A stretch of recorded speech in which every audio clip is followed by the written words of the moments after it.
الذین یؤمنون بالغیب، جو غیب پر ایمان رکھتے ہیں. ہم نے جنت دیکھی نہیں لیکن جنت پر یقین، جہنم دیکھی نہیں لیکن جہنم پر یقین، فرشتوں کو دیکھا نہیں لیکن فرشتوں پر یقین، اللہ کو دیکھا نہیں لیکن اللہ پر یقین، جناتوں کو دیکھا نہیں لیکن جناتوں پر یقین کہ ہاں ہے ایک مخلوق اور اس کو اللہ تعالیٰ نے صرف اپنی عبادت کے لیے پیدا کیا. وَمَا خَلَقْتُ الْجِنَّ وَالْإِنسَ إِلَّا لِيَعْبُدُونَ، میں نے جنوں کو اور انسانوں کو صرف اور صرف اس لیے پیدا کیا تاکہ وہ میری عبادت کریں، میری پوجا کریں، میری بھکتی کریں، میری تپسیا کریں، میری عبادت کریں اور میرے علاوہ کسی کی عبادت نہ کریں. میں نے انسانوں کو، جنوں کو اور انسانوں کو، جناتوں کو اور انسانوں کو صرف اپنی عبادت کے لیے پیدا کیا. تو غیب پر یقین رکھنا، چھپی ہوئی چیزوں پر یقین رکھنا، یہ قرآن ان لوگوں کے لیے بھی ہدایت ہے. الذین یؤمنون بالغیب، جو غیب پر، جو چھپی ہوئی چیزوں پر یقین رکھتے ہیں.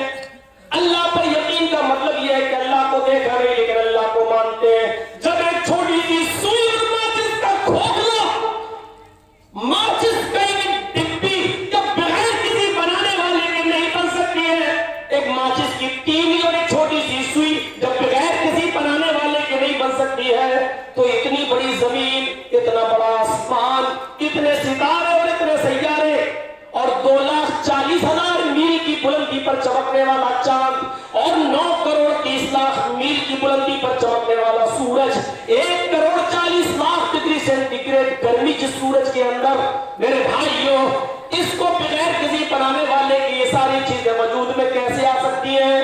سورج کی گرمی ہمیں اتنی ملتی ہے جتنی ہم برداشت کر سکیں، اس سے زیادہ نہیں. تھوڑی سی زیادہ ہو جاتی ہے تو ہم اپنے گھروں سے باہر نکل آتے ہیں اور اپنے گھر میں ایئر کنڈیشن چلانے لگتے ہیں. میرے بھائیوں تھوڑی سی بارش اگر زیادہ ہو گئی تو بہار بنگال میں بہت سیلاب کی شکل اختیار کر لیتا ہے. ذرا اندازہ لگائیے، آسمان سے ہونے والی بارش کی اتنی مقدار میں ہوتی ہے جتنے میں ہمارے اناج پک سکے، ہمارے اناج تیار ہو سکے.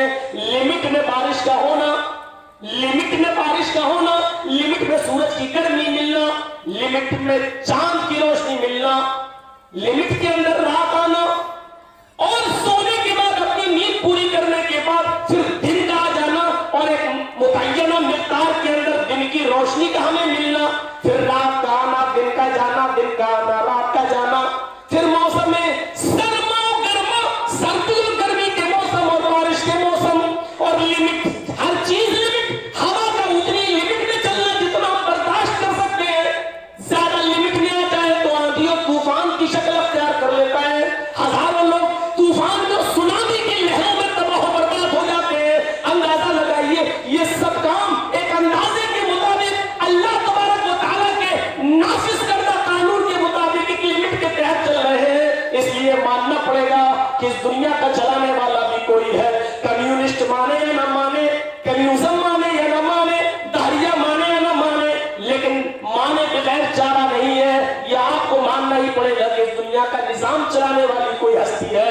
اور جرجیز کی نظر میں اور میری نظر میں اسی ہستی کا نام سپر پاور ہے، اسی کا نام کریٹر آف یونیورس ہے، اسی کا نام اللہ ہے، اسی کو آپ گاڈ بھی کہہ سکتے ہیں. مختلف ناموں کو سے اس کو یاد کیا جا سکتا ہے. اگر معنی میں کوئی خرابی پیدا نہ ہو تو میرے بھائیوں اس کو کسی بھی نام سے یاد کیا جا سکتا ہے. وہ ایک ہی ہے اور وہ ہے اللہ، وہ ہے اللہ، وہ ہے اللہ جو اس دنیا کو ایک لمٹ اندازے کے مطابق چلا رہا ہے اور اس کے اندر کوئی کمی نظر نہیں آ رہی ہے. کوئی کمی نظر دوڑاؤ، بار بار دوڑاؤ، آسمان کی طرف نظر دوڑاؤ. کیا تمہیں کائنات کی تخلیق میں، اس کی اللہ کی پیدائش میں کوئی کمی نظر آتی ہے؟ ایک چھوٹی سی مسجد، ایک چھوٹا سا گھر تم تعمیر کرتے ہو، اس میں کتنے پلر دیتے ہو، کتنی بنیادیں رکھتے ہو، کتنی دیواریں کھڑی کرتے ہو اور کتنے کھمبے اور ستون کھڑا کرتے ہو. لیکن اللہ رب العالمین کی بنائی ہوئی چھت پر ایک نظر ڈالو آسمان پر جو بغیر ستون کے، بغیر کھمبے کے، بغیر اسٹینڈ کے وہ قائم ہے اور ہمارے سروں پر نہیں گر رہی ہے، معلق ہے اس نے ہمارے سروں کے اوپر آسمان کو بغیر ستون کے ٹکا رکھا ہے.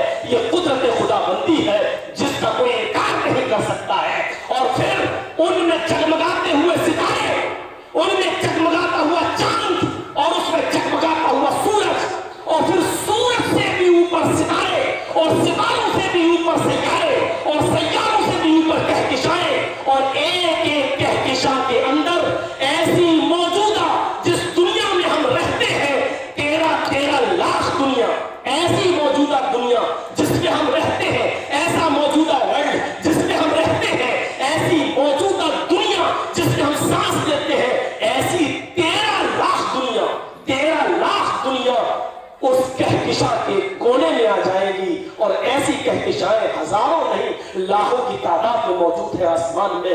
یہ کسی قدرت، یہ اللہ کے قدرت کے علاوہ اور اس کی طاقت کے علاوہ، اس سپر پاور کے علاوہ میرے بھائیوں کون ایسی ہستی ہے جو اس کارنامے کو انجام دے سکے؟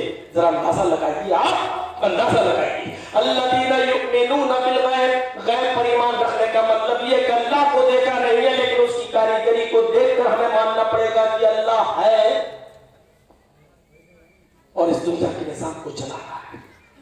فرشتوں پر ایمان لانے کا مطلب یہ ہے کہ ہم نے دیکھا نہیں ہے لیکن وہ ہے. اللہ تعالیٰ نے جو ان کو حکم دیا ہے اس کو وہ بجا لاتے ہیں، جن کاموں سے روکا ہے وہ رک جاتے ہیں. ہمارے ساتھ بھی اللہ تعالیٰ نے 2 فرشتے متعین کر رکھے ہیں جو ہمارے باڈی گارڈ ہیں.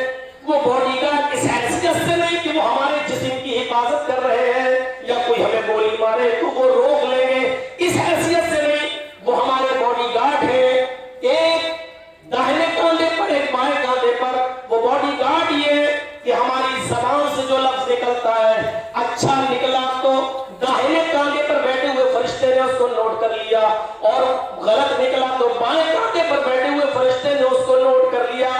وہ تمہیں روکنے کے پابند بھی نہیں ہے. اللہ تعالیٰ نے ان فرشتوں کو تمہیں روکنے اور کرنے کے لیے نہیں بنایا ہے. وہ کوئی فرشتہ تم سے یہ نہیں کہہ سکتا چل نماز پڑھنے چل. برائی لکھنے والا فرشتہ یہ نہیں کہہ سکتا کہ تو شراب پی، لیکن آپ اچھا کر رہے ہیں بس ان کو لکھنے کے لیے بھیجا ہے، تمہاری اچھائیاں لکھیں گے. تم نے برا کیا، ان کا کام یہ کہ وہ صرف برا لکھیں گے اور یہ نام اعمال اللہ کے سامنے تیار کر کے وہ پیش کر دیں گے. پھر ہمیں قیامت کے دن یہ نام اعمال ہمارے ہاتھ میں دے دیا جائے گا. اس ہاتھ میں دینے کے بعد ہم اپنے اپنے نام اعمال کو پڑھتے جائیں گے اور دیکھتے جائیں گے اور چیخ پڑیں گے، اے اللہ یہ کون سی کتاب تو نے میرے ہاتھ میں دے دی؟ اس میں تو ایک ایک منٹ کو چھوڑو ایک ایک سیکنڈ کا حساب لکھا ہوا ہے، ایک ایک سیکنڈ کی نیکی لکھی ہوئی ہے، ایک ایک سیکنڈ کی برائی اس کے اندر لکھی ہوئی ہے. اے اللہ یہ تو نے کون سا نام اعمال میرے ہاتھ میں دے دیا ہے؟ یہ فرشتوں پر ایمان لانے کا مطلب اللہ تعالیٰ نے ان کو جو کام کرنے کا حکم دیا وہ کر رہے ہیں، جن کاموں سے روکا اس سے رک گئے، اور ان کی ڈیوٹی الگ الگ ہے. روح نکالنے والے کی ڈیوٹی روح نکالنے کی ہے. جس کو قیامت کے دن سور پھونکنا ہے وہ اپنے منہ میں آج سے سور لیے بیٹھا ہے، کھڑا ہے اور اللہ کے حکم کا انتظار کر رہا ہے. بارش برسانے کے لیے جن فرشتوں کو متعین کیا ہے وہ اپنے وقت پر بارش برساتے ہیں. نیکیاں اور برائیاں لکھنے والے فرشتوں کو متعین کیا، وہ اپنا کام کر رہے ہیں. عصر کی نماز پڑھنے کے بعد سورج ڈوبنے سے پہلے یہ دن کے فرشتے چلے جاتے ہیں، پھر رات کے فرشتے آ جاتے ہیں، اور مغرب کی نماز سے لے کر طلوع فجر تک وہ رہتے ہیں. پھر فجر طلوع ہوتے ہی وہ چلے جاتے ہیں، پھر صبح کے فرشتے پھر آ جاتے ہیں. میرے بھائیوں اللہ تعالیٰ نے جن فرشتوں کو جو جو امور سونپے وہ کام کر رہے ہیں. ہمیں دکھ نہیں رہے لیکن ہمیں ایمان لانا ہے. الذین یؤمنون بالغیب، یہ مطلب ہے غیب پر ایمان رکھنے کا.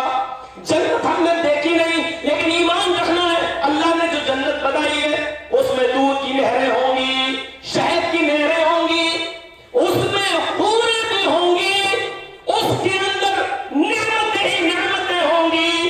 لیکن ان نعمتوں کو تکلیفوں سے گھیر لیا گیا ہے. ان نعمتوں کو پانا ہے تو دنیا میں تکلیفیں اٹھانا پڑیں گی.